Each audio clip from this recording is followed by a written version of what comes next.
let's get started. Good afternoon, everyone. Welcome to 2025 Digital Marketing Series by Ms. Ronnie Ramos from Harmony 3 Productions. Today is the last session of the series, and we'll talk about email marketing for business. My name is Jeannie Yang. I'm a business and loan counselor at Pace. Thank you all for joining us today. This webinar is brought to you in partnership with the City of LA Economic and Workforce Development Department, EWDD, and BusinessSource Pico-Union Westlake Region, operated by Pace Business Development Center. This webinar will be recorded for you to review it at a later time. And at the end of the webinar, you'll be asked to participate on our survey. So please make sure that you complete the survey, and it's going to help us to plan our future webinars in a better ways. And before we get started, let me do a quick introduction and Pace, as always. Pace offers one-on-one business counseling, credit asset building, business plan, and business plan development, and webinars and trainings to help you establish a brand new business or to help your existing business. And all our services are free. So if you have any questions about our services, programs, or the lending products, SBA loans especially, please visit our website, pacelabdc.org, for more information. All right, our guest speaker today, I love you, Ronnie. Miss Ronnie Raymond is a creative director, digital filmmaker at Harmony 3 Productions. Thank you, Ronnie. Let's get started. Thank you. So today we're going to talk email, and I think email marketing for all of us as business owners is very important. Let me know in chat, are you using email marketing now? Because if you are, good. And I think that you should use it very much. And if you're not using it now, I hope today gets you excited and gets you to think about how valuable that list and email marketing is. So today, in this day and age of AI, this is really me. I'm here with you. I am here to answer your questions in real time. And I love email, and I know quite a bit about email. I'm what's called a constant contact local expert, an authorized local expert on email marketing from Constant Contact. So all of my best practices that I'm going to talk about today are things that I use for my clients day in, day out, but they apply to no matter what email service provider you're using, whether it's MailChimp, Constant Contact, whatever service you're using. These are best practices across the board. But if you would like to try Constant Contact, you can scan this QR code. And if you sign up through my partner link, which is the QR code, I'd be happy to schedule a half-hour consultation with you on how to help you get started. These days, I'm called a content creator. And what does that mean? Anything digital, that's my wheelhouse. So again, now's your time. It's basically like you have an hour consult with me right now. So if you have any questions regarding email marketing or digital marketing in general, feel free to start posting them in chat. All right, if you want my best tips on a semi-regular basis, you can sign up for my newsletter. You can scan the QR code, and I'm always sharing tips about things that I'm trying or I'm excited about, and sometimes just random bits of encouragement. But I do encourage you to have a robust email list yourself and connect with your subscribers to your list on a semi-regular basis. Once a month is pretty okay for most businesses. All right, email marketing for your business. Best practices, again, go across the board, and I'm going to also throw out some fresh ideas. So just so you know, email marketing really delivers between $36 and $42 return on investment for every dollar you spend on email marketing. That's a pretty amazing ROI. 4.4 billion daily email users. That's kind of everybody is using email. And I do believe it's your most powerful direct marketing channel. So why does email marketing still matter? Since I started marketing for businesses, you hear email's dead. It is not dead. Daily engagement, 99% of users check their email every day. I bet you do. I know I do. and you own it. There's no algorithms to control your reach. Your subscribers to your email list have said, I like what you do. I like your content. You can send me information about it. That's a permission-based list. No algorithm can deliver like your email list can. Direct line consistently to interested customers. So if we talk about email marketing as like a flywheel, where does it start? It starts with building your list, growing your subscriber list. Then you nurture that list by delivering valuable content on a regular basis. Your goal then is to convert subscribers into customers, but you don't want to be selling all the time. You want to be able to be giving them content so they don't unsubscribe and that they don't feel like, all you're doing is selling to me. Your goal also is to retain the customers that you have and keep them coming back in addition to nurturing your new customers. So when we talk about building your email list, that's the foundation. Email marketing starts with correctly building your list. It's quality over quantity when it comes to subscribers. If you have 50 subscribers who love what you do, that's way better than having 5,000 who really just like, why am I even getting these emails? Quality list is what is important for email marketing. So when we talk about your permission-based list, always use opt-in forms instead of purchase lists to build that authentic audience relationship. Because it's not just a best practice, there are legal compliances that you have to adhere to. Can-Spam Act or different ones in different countries, but they're regulations you need to be compliant with to avoid penalties and maintain trust with your subscribers. So set clear expectations. Be transparent about your email content and about the frequency before people subscribe. That's why I say on mine on a semi-regular basis, because sometimes I'm not strictly every month. Sometimes I'll miss a month, but I set that expectation from the beginning. And offer value. Provide incentives like exclusive content or discounts or tools to encourage signups. And strategic placement. Position your sign-up forms on high traffic areas of your website, on your social media channels. If you're in person, what if you have a table at an event? Make sure you have a little flyer there with a QR code or some way for somebody to sign up for your list right there. Now, you can use lead magnets, which can be something like sign up for my newsletter to get my free guide or my checklist or my discount. How many times have you gone to anywhere, whether it's a website, there's always a website pop-up form that comes up. They're embedded forms or landing pages reminding people, sign up for our newsletter. Maybe you have a lead magnet attached to it, or maybe it's a gateway to get to where they need to go, but it is them giving you permission to send to them. And don't forget your social media. Use strong call to actions to join your list.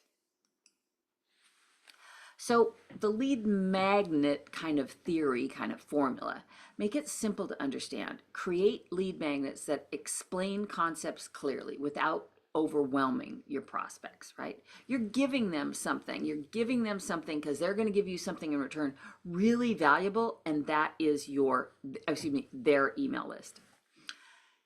So what that lead magnet is should be something of value to them. It could solve a specific problem, address a pain point that your audience actually experiences in daily lives, and give a solution. Have it deliver immediate value, provide instant gratification that gives subscribers a quick win after the download. Whatever you say you're going to give them, make sure that you actually do that.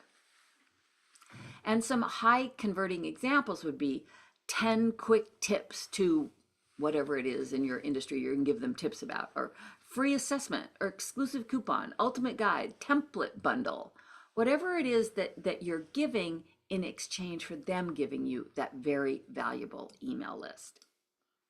All right. Now, How often should you send emails? It's kind of the Goldilocks rule. Not too much, not too little.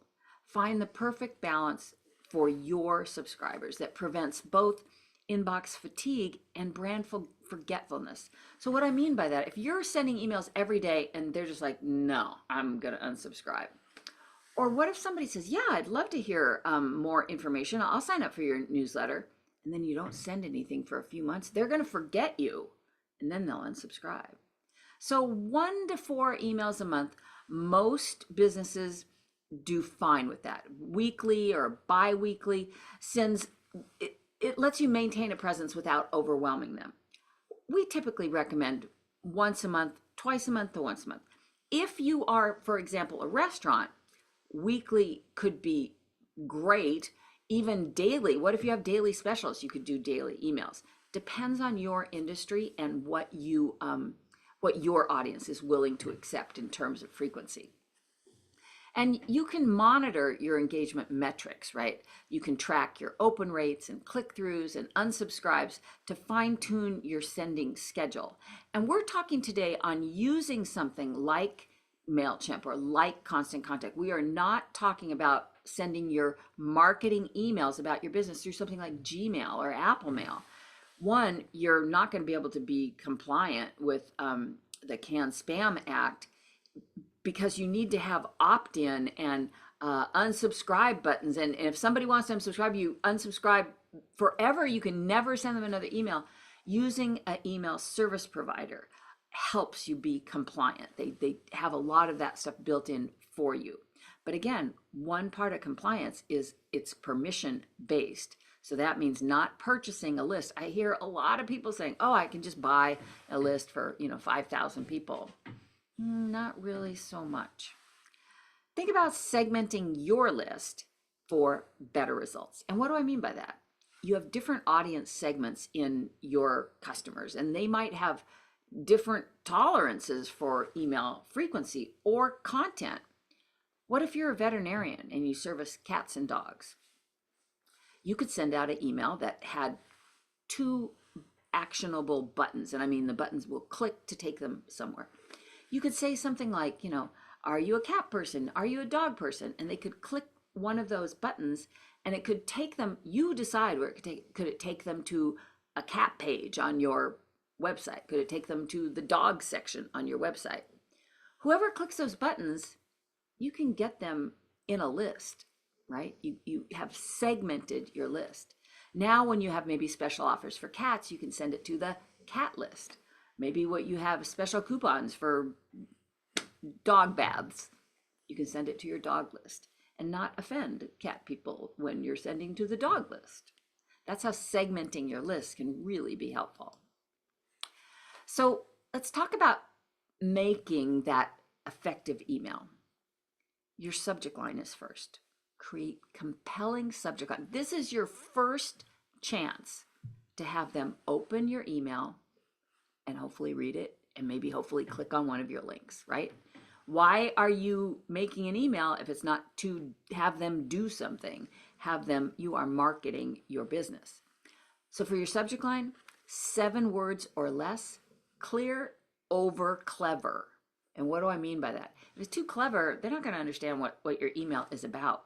Make it clear. You can be clever in the body of your email. And have one clear call to action with direct words like shop now or download our guide. If you have multiple call to actions, they did a test years ago in Constant Contact, and it was for a florist, and they did some A/B testing, which I really encourage you to do on all of your own stuff. And they sent out an email with one call to action: buy this bouquet of flowers, and they showed that.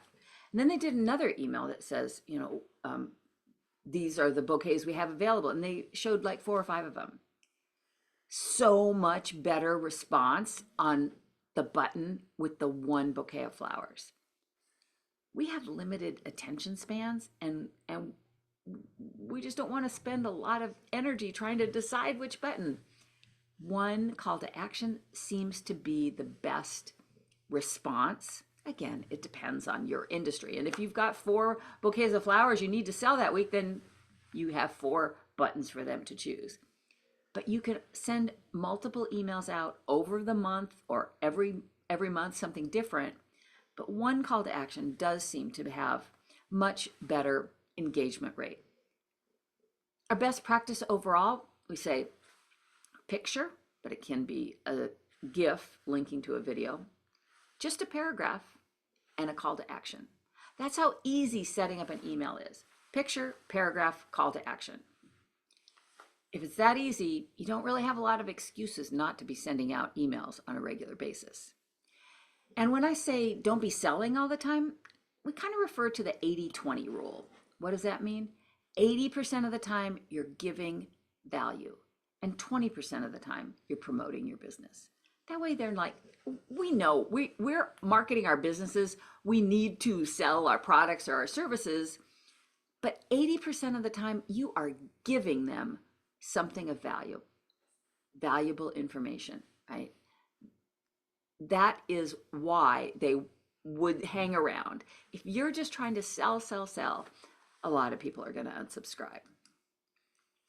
And don't forget, mobile first for your designs. Designs for thumbs, because we're all using our thumbs on our little mobile device. You're not designing for mice. You're not designing for the mouse. You need to make sure that it's friendly on the mobile device.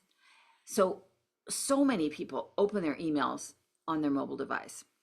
Your design really does need to prioritize that experience. And when I say design, that's the design, the layout of your email. Single column layouts prevent horizontal scrolling. And nobody wants to horizontal scroll when they're reading an email. They want to just thumb scroll up and down. Large, thumb-friendly call to action buttons help improve conversion. If you got these little tiny things that you can't get to, and I got big fingers and I gotta make it easy, right? Short paragraphs, 3 to 4 lines max for a paragraph. It makes it easier to read. And we're making the focus for mobile devices. 16-point minimum font size, and that makes sure that it's easy to read on a phone. Now, the pre-header text is prime real estate. Some of you might be going, what's pre-header text? So you've got your subject line, and then when you go to look at your emails, say on your phone or on your desktop, there's another line of text, part of a line of text that comes up. I always think of it like as it supports my subject line. It's like extra subject line. Those first 40 to 100 characters, depending where they're viewing it, comes up after the subject line, can make or break your open rates.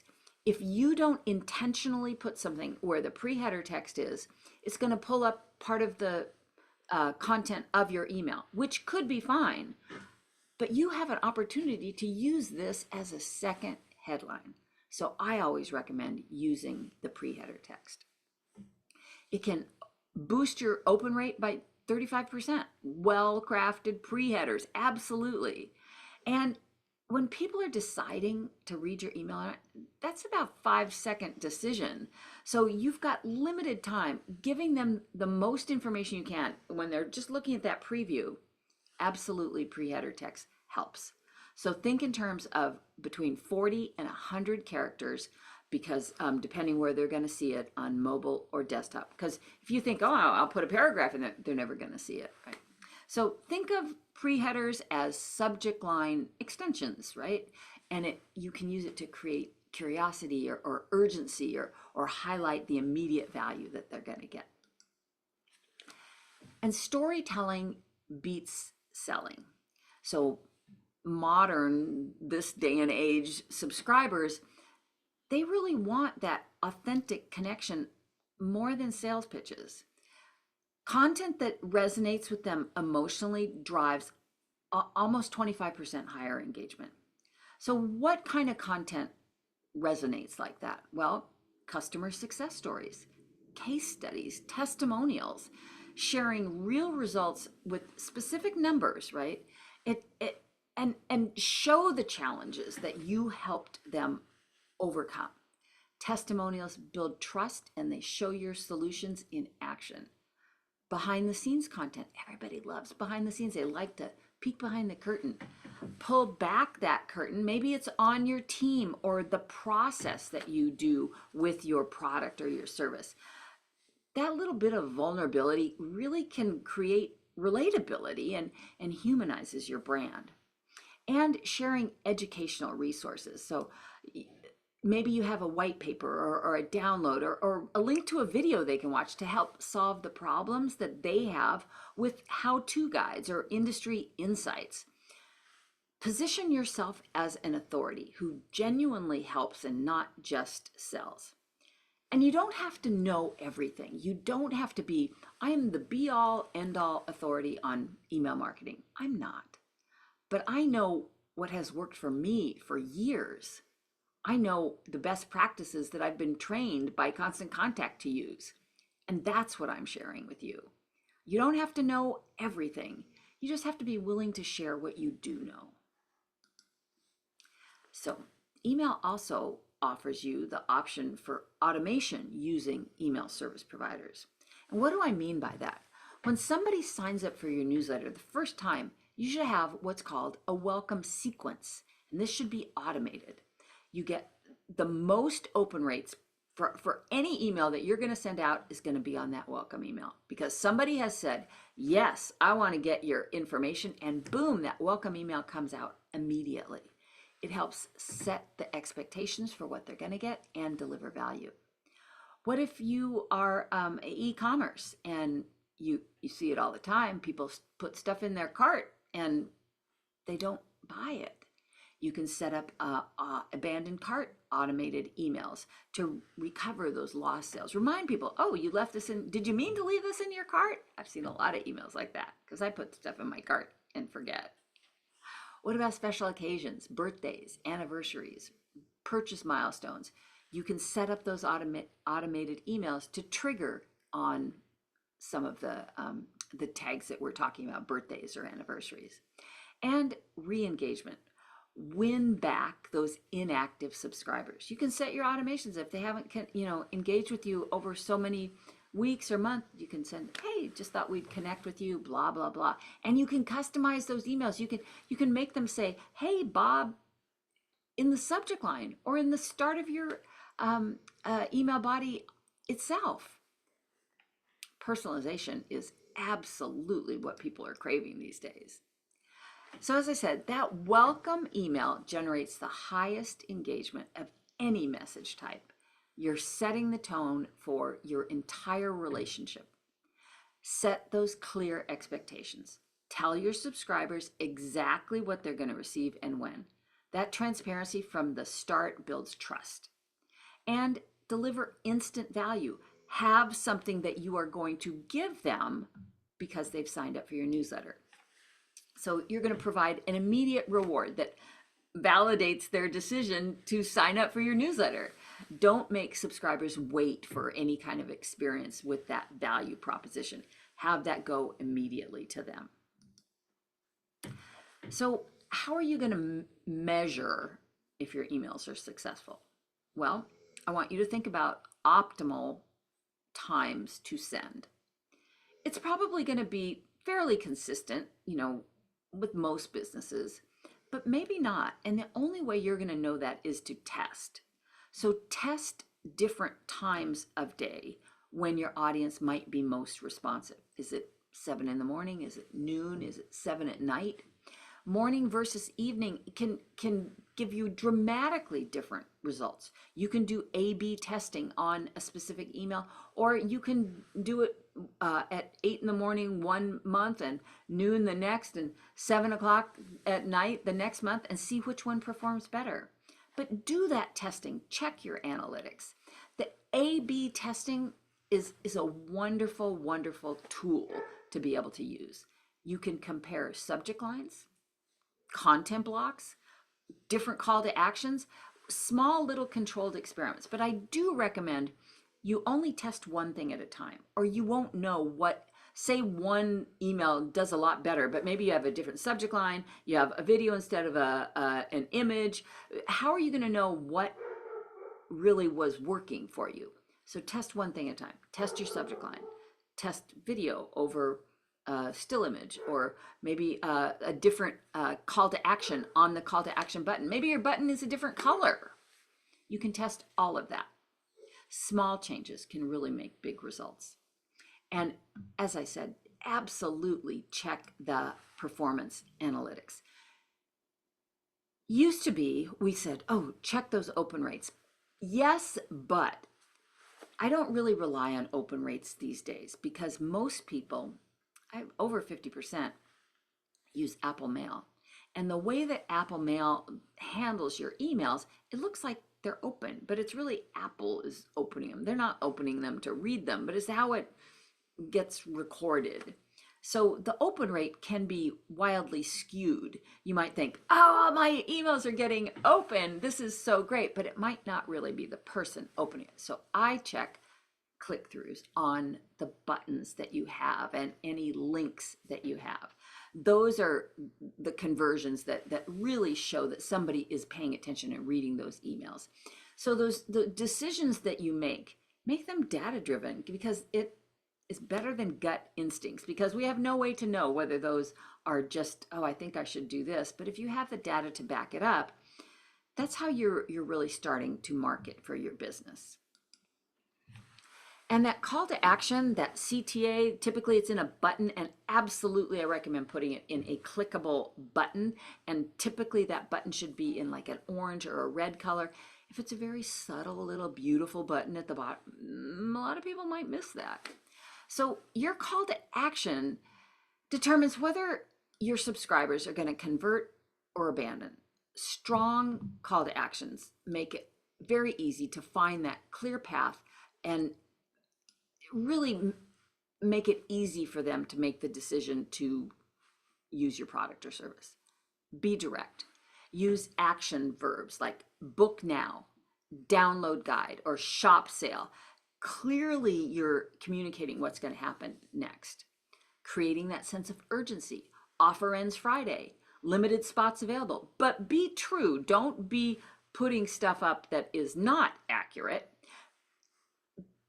But if your offer does end on Friday, let them know offer ends Friday, because that can trigger that fear of missing out, and it can help accelerate their decision making.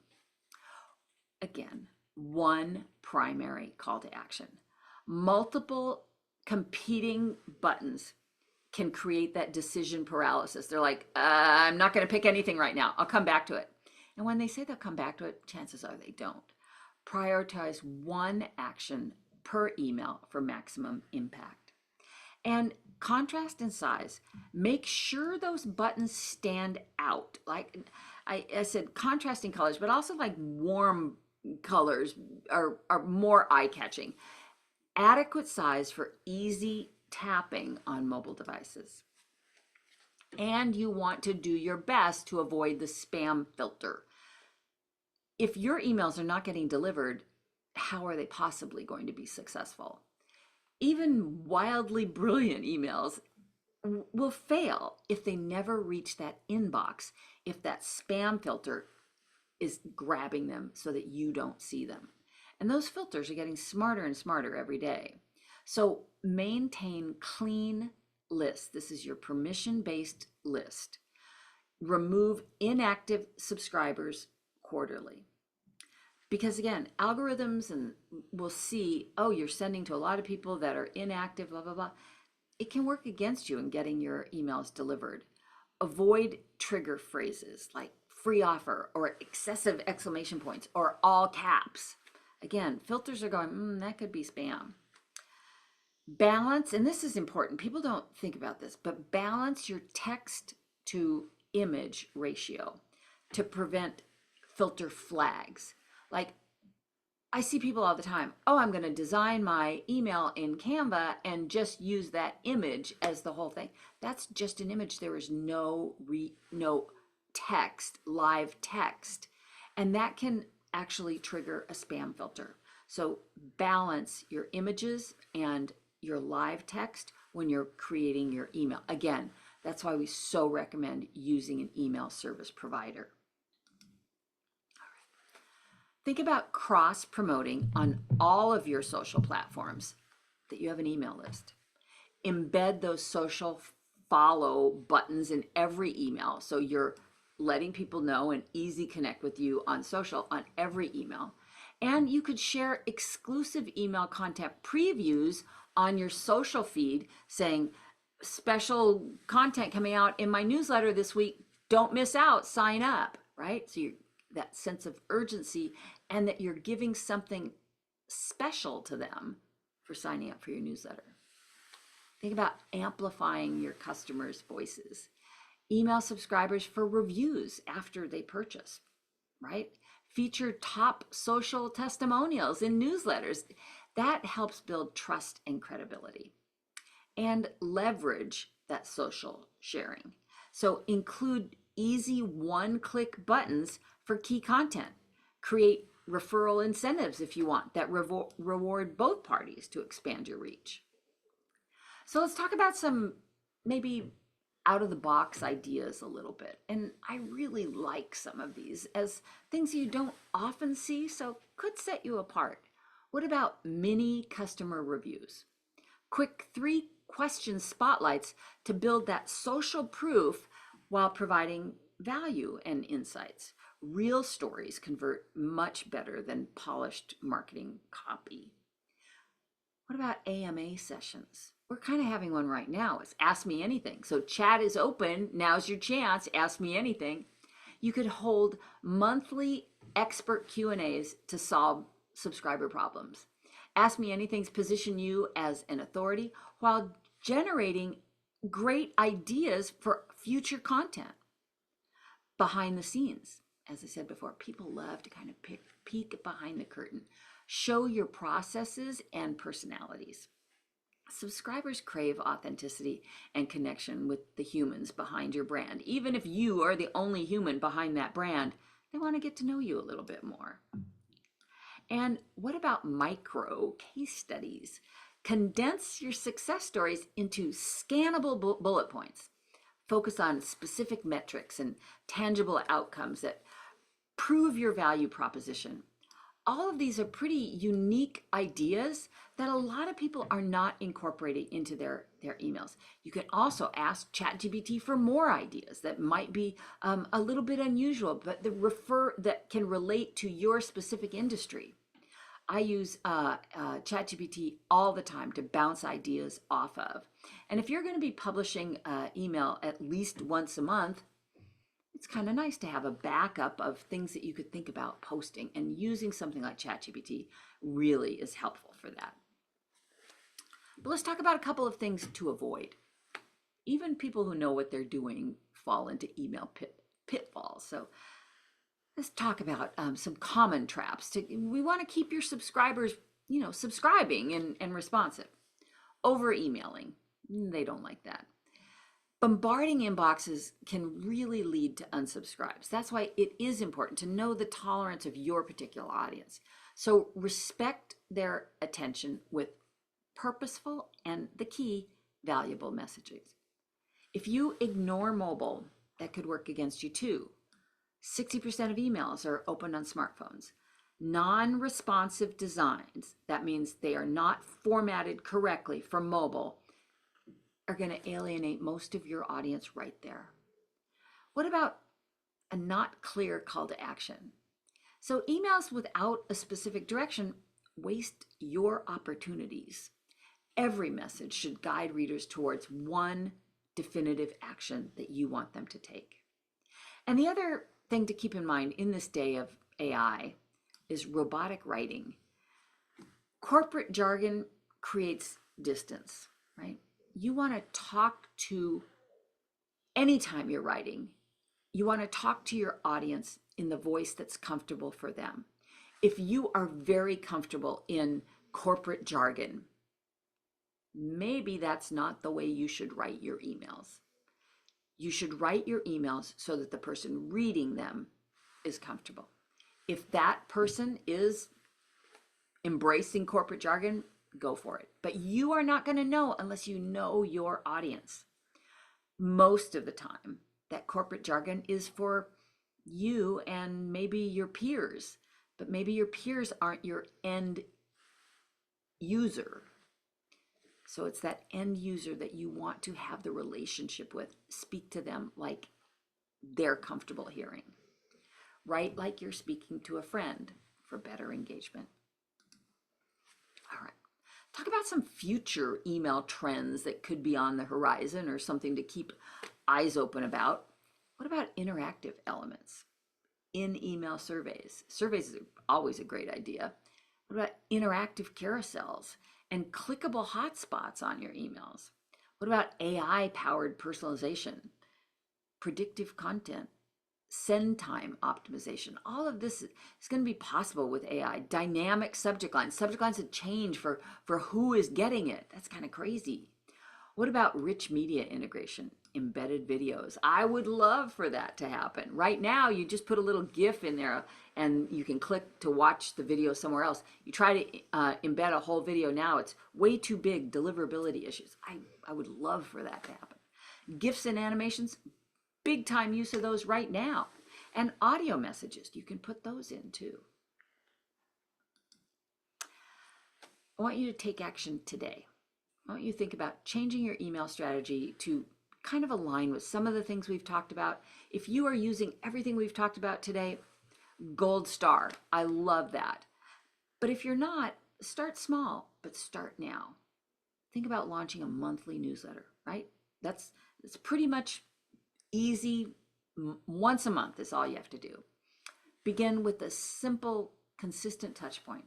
Share valuable insights that showcase your expertise. Think about growing your list strategically. Focus on quality subscribers over quantity. Target audiences who will truly benefit from your content. And implement a little bit of basic automation, just setting up your welcome sequence or birthday messages. Make people feel nice. You're talking to them. Small personalization touches really create that sense of humanness, that they're not just talking to a robot, they're talking to a person. And don't forget to measure and refine. Track your open rates and click-throughs and let that data guide your evolution towards more sophisticated campaigns.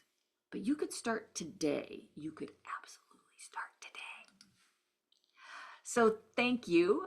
I am going to go into Canva and show you how I would make an email header. I'll go into ChatGPT. I'm going to ask for some volunteers to play along with me. So now's the time. If you have any questions about it, use that hand raise. I definitely want to have this be as interactive as I can today. The best time to start your email marketing was yesterday. Second best is right now.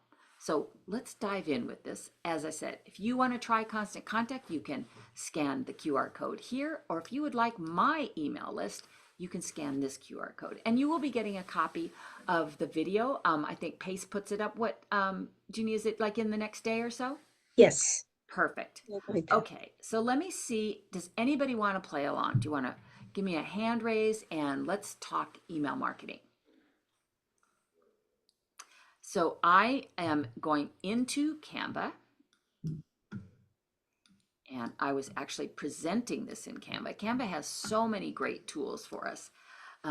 Okay, so Lois, I see a hand raise. You want to go ahead and unmute, Lois? Yes. Can you hear me? Yes. Are you using email marketing now? Not properly based on this presentation, but yes, Well, hopefully I gave you some ideas. What kind of business do you have? it's actually a pool league. So you know how people play in bowling leagues? Well, I have a billiard league where you play tennis. I'm really having a hard time hearing you. Maybe you can come closer to your mic. It's a pool league. Can you hear me? Jeannie, can you hear her? Not very clearly. Oh, okay. Well, I can type it. Put it in chat. That would be great. So I'm going to mute you, Lois. Go ahead and put in chat, and I will come back to you as soon as you have it written. Do I have anybody else who'd like to play along? Anybody else want to raise your hand and let's talk email? Okay, you said billiard league. I think you were saying pool league. Okay, perfect. All right. Um, so Lois, I'm going to have you unmute again because at least I've figured out part of what we're doing here. Okay, so a billiard league. So you should have a list of people that are already saying, yes, I want your content. Is that correct? Yes, Perfect. How many people do you have on your email list now? about 300 That's phenomenal. That's fabulous. And I bet all of them want your content. How often are you sending out your emails? weekly because I have to give out stats. Okay, perfect. So what do you have in your email? So you've got stats. What else do you have? For the most part, that's it. Okay, so let's ask ChatGPT for some help to make them maybe a little more entertaining. They're already probably not going to subscribe, so you're lucky. But let's just look at some best practices. So if I went to ChatGPT, I'm going to say, I need some ideas, and this is how I work with ChatGPT. I talk to it just like it's my associate sitting next to me. Some ideas for an email campaign for a billiard league.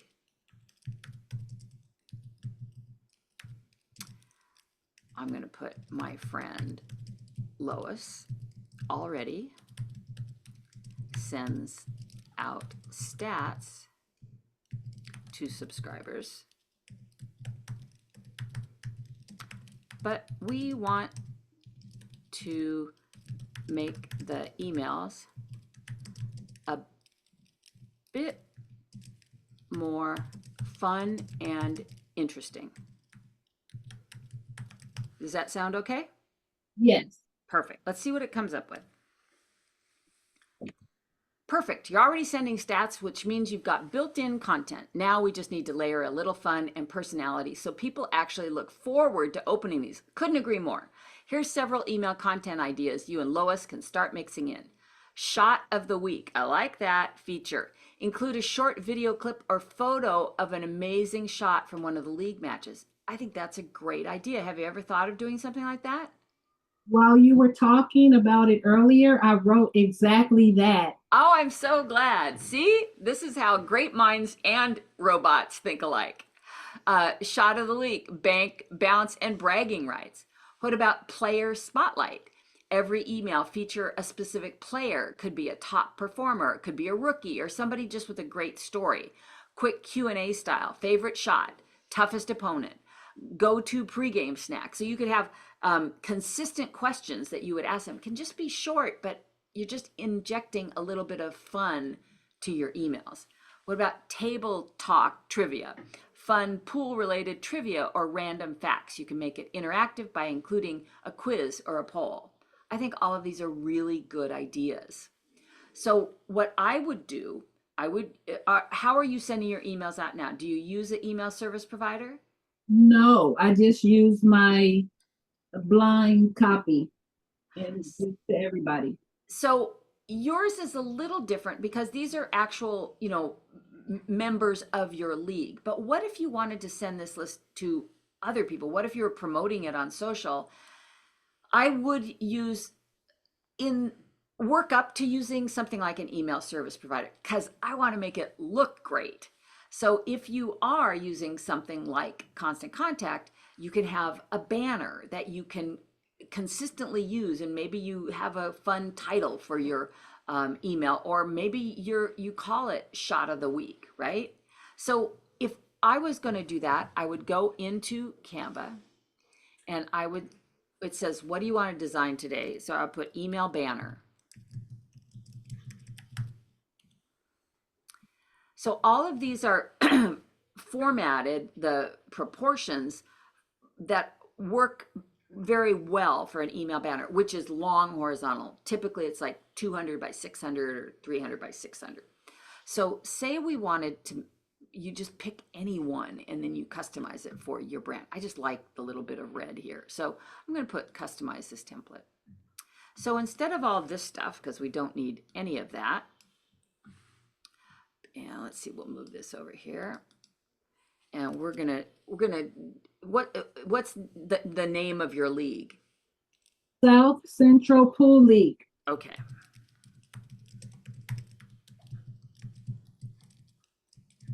Oop. All right, so you can see this is going to be too big to come across here, but if I highlight this, I can make the space between the letters less. Perfect. And then I would want to bring that up so that I still have a little bit of extra. When remember we talked about pre-header text, kind of the same theory here. So we'll put what did we have? Shot of the week feature. Oop. Shot of the week. And we'll put plus stats, because you always say you're giving the stats.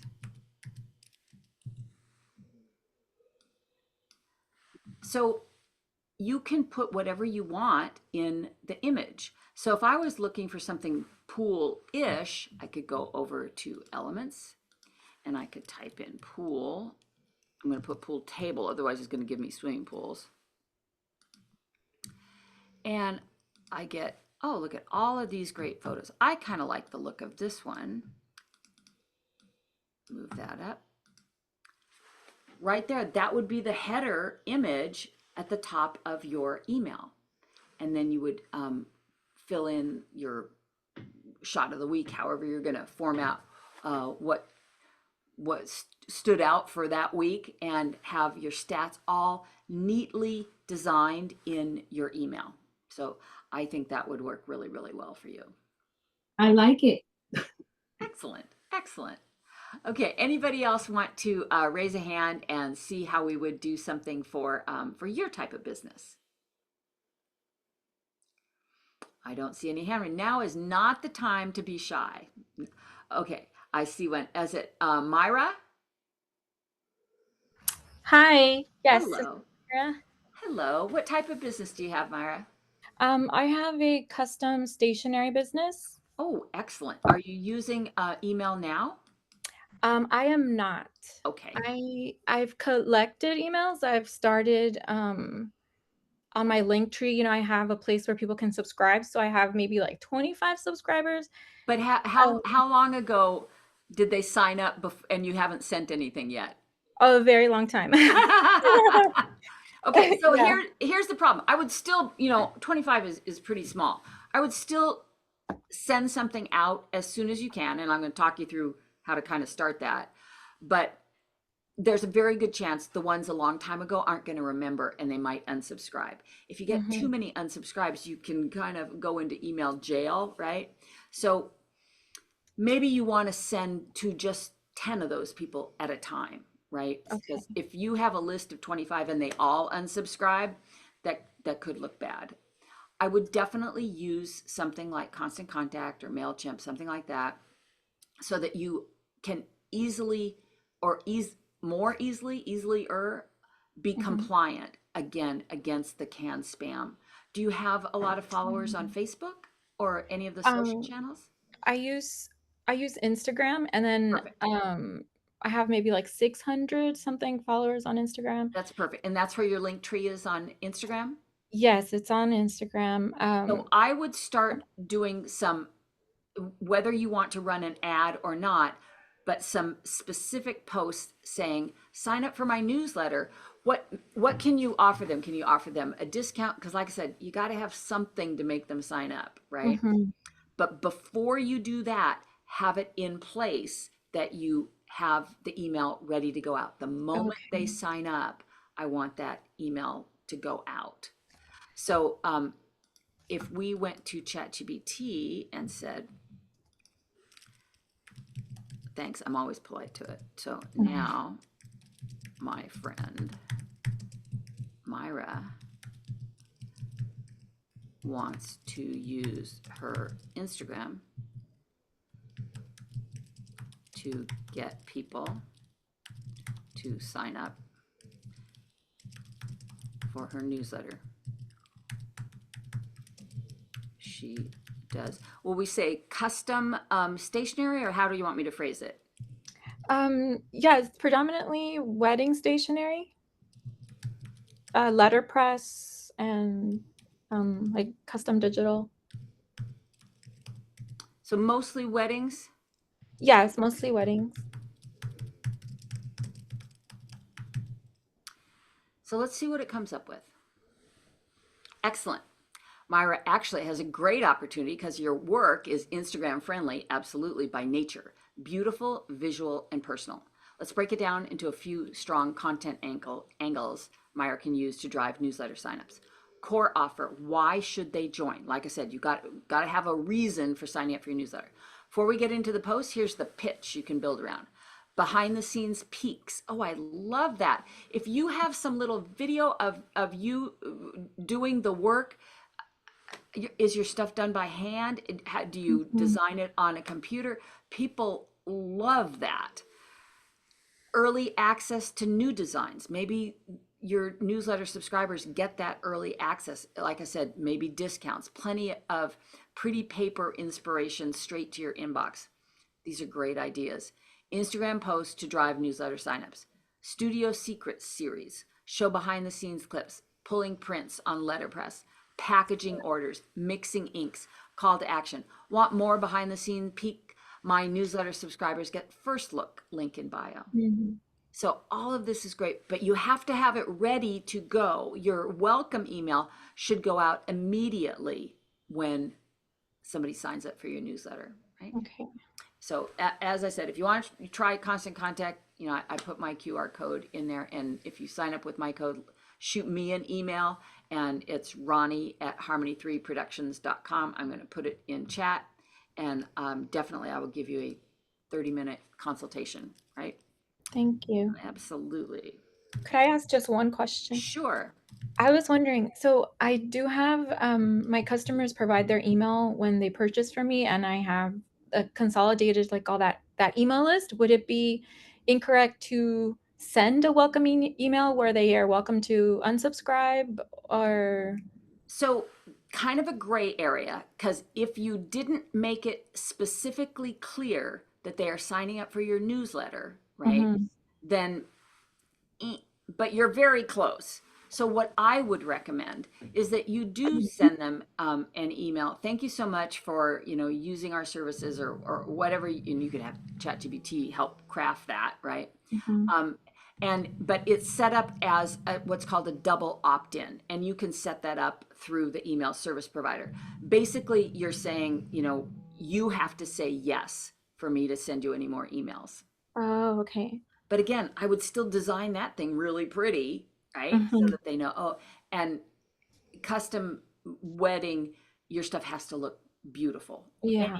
Anytime they see anything from you, it has to be lovely, because they have to trust that you have that sensibility for whatever their custom order is. Okay. Great. Okay, great. Thank you. Thank you.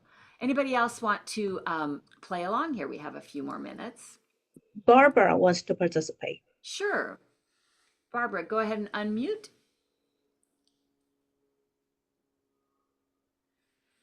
Okay. Hi, Barbara. What type of business do you have? I have a transcription business. Oh, very nice. Are you using email now? Yes. And how are you sending them out now? I use Hunter.io.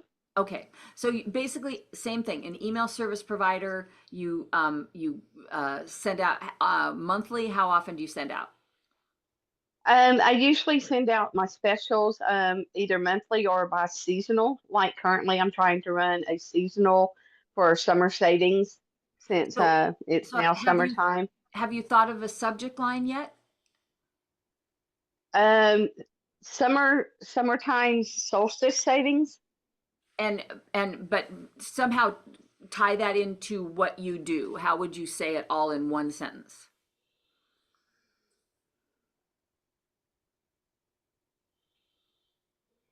I don't know. Okay, so tell me again. Give me what you do in one sentence. I transcribe audio into print.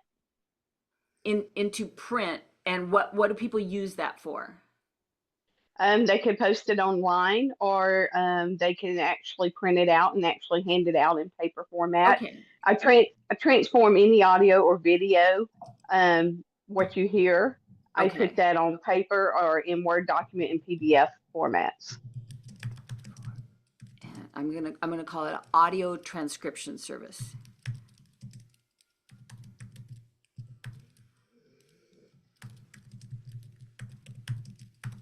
That has a summer or solstice savings.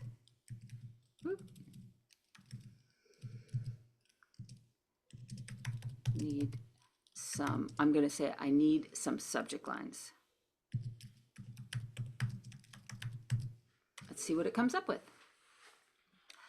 Summer vibe, if it's light and fun. Hot deal, cool transcripts, summer savings inside. See, that's a really nice subject line.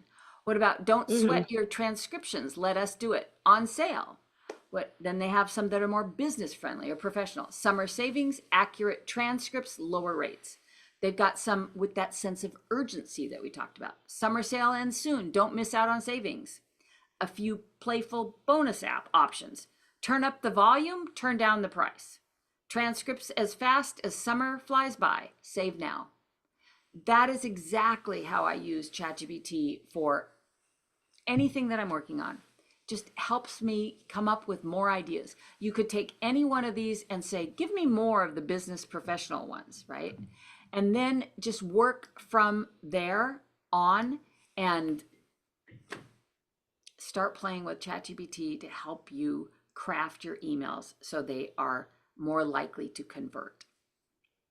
Okay. Excellent. Thank you Thank so you. much. I thought I saw one other person had a question. We Maybe I have was wrong. one question in the chat room. Sure. So, it's from anonymous attendee. I have a question. It's 30 to 50% normal rate for open the email. As I said, I don't take the open rate as a metric that I pay attention to because so many emails they look open by using Apple Mail. So to me, I can't use that metric and have it make sense for me on whether people are really engaging with my emails. All right. Hopefully that answered the question. All right. Any other questions? Now is your time. Anything email or digital marketing, I'm here for you for another 3 minutes. Time's almost up. This is your last chance. How much does it cost about to get the email marketing plan? Like, you know what I mean? Yeah, so they're all over the board. So I believe MailChimp still has a free option. I think Constant Contact, I don't believe they have a free option, but they start fairly low right now. Let me see if I can look it up really quickly here.